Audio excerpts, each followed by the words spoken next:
partner. This is our family farm. This is White Sands Enterprises. This is my brother Rick and myself and my parents Rick and I are the 5th generation on this place. My great-great-grandfather started in Parker, and my great-grandfather broke out this piece, and we've been here ever since.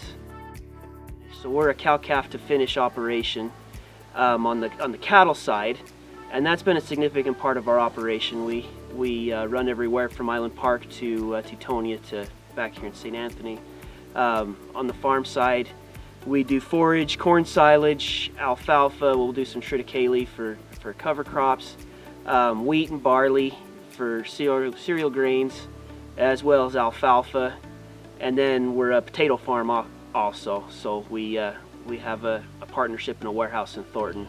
So we try and vertically align. One of the advantages we feel for the size we are, because we're not one of the larger farms around, but we feel like it all really feeds the cattle. Without the cattle, we don't feel like we'd be as successful on the potatoes, because we compost all of our manure. So, and in a given year, we'll have about 10,000 finished tons of compost. So, you know, we ask a lot of our equipment. It's got to move that product multiple times, but we feel that we've been able to align with the acreage we were able to run. That allows us to utilize and make everything work a little bit better for us by being able to incorporate the cattle along with the row crops. That came up with it, but we use the GPS to feed over all our feedlot.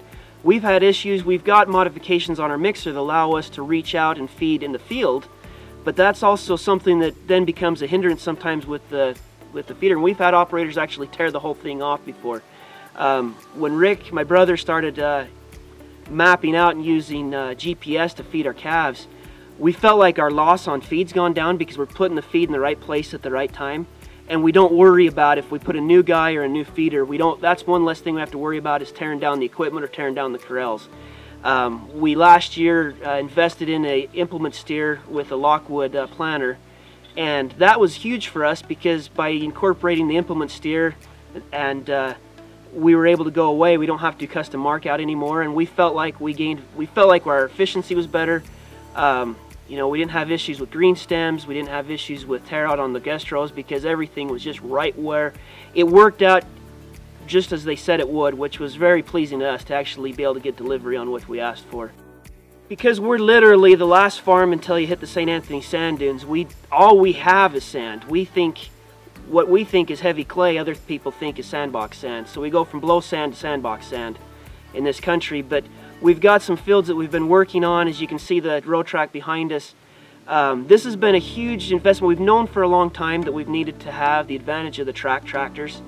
But because of our size, we also need the versatility of a row tractor, of a wheeled tractor. And we feel like the track tractor that we have, this 340, we're really excited. We've already seen the benefits this winter, being able to scrape and move dirt that a wheel tractor just cannot do. So we're excited to be able to put it to work in the field. We feel like this is probably kind of a game changer for us. It's allowing us to get to another level without having to sacrifice some of the other things we have. Because again, we're a multifaceted operation, and we need our equipment to be multifaceted as well. And we really are excited, feeling like this row tractor will allow us to get the best of both worlds. So it's an improvement in our operation, and it's an exciting thing to see. We feel like this is going to help us really be more productive in our ground.